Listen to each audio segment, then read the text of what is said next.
شویدا محمدجانووا مادر بلوگر توجیک مقیم آلمان شیرزاد محمدجانوف که با تخلص عبدالرحمن 09 معروف شده است اینک 5 روز باز بیدرک است. او روز 3 فوریه برای گرفتن تلفنش به شعبچه مبارزه با جنایت‌های متشکلانه اباب ششم عدل در شهر وحدت دعوت شد و با همین غیب زد عبدالرحمن 09 مطمئن است که مادرش را حبس کردند.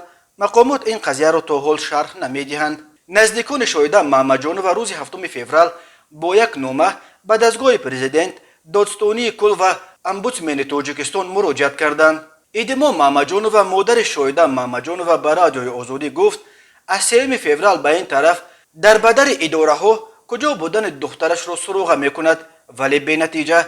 دامادم گفت که 2 ماه پیش تلفن شویدا را یک کارمند ملیسا با نام پرویز گرفته است.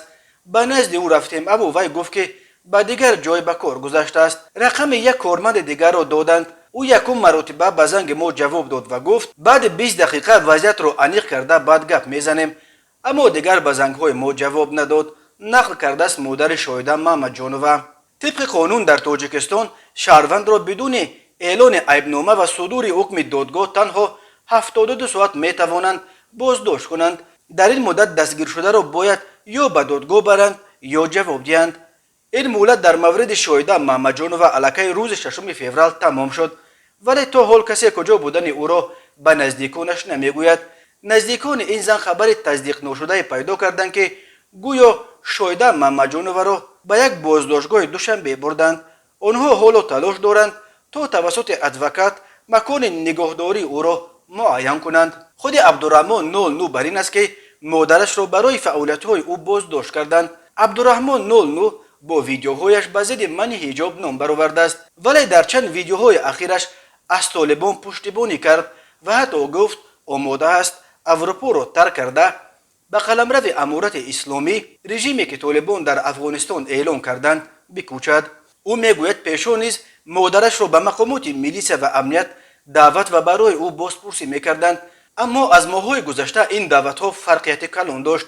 در ماه‌های گذشته گفته بودند که فرزند شما یگان شانس دارد که بیاید جناب عالی او را میبخشد. وقتی همه پلان‌های آنها کار نکرد آنها از تجربه کره شمالی، ترکمنستان، چین و چچنستان استفاده کردند. در این دولت‌ها خویش و تبار را می‌دزدند با امیدی که فرزندانشان خویش و تبارشان فعالیت‌های خود را کم می‌کنند یا اینکه قطع می‌کنند.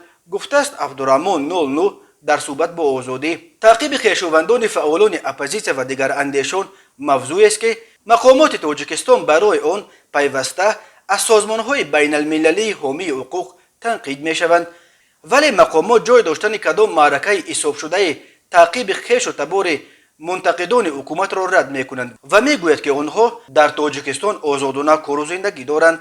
اما ایدما محمدجانووا با این همه جنبه‌های سیاسی قضیه دخترش کاری ندارد. او تنها می‌خواهد کجا بودن دخترش را معلوم کند و چه گناه دارد. طرفدار بچه‌ش هم نیست. برای مثال طرفدار تنجوی و امانی است.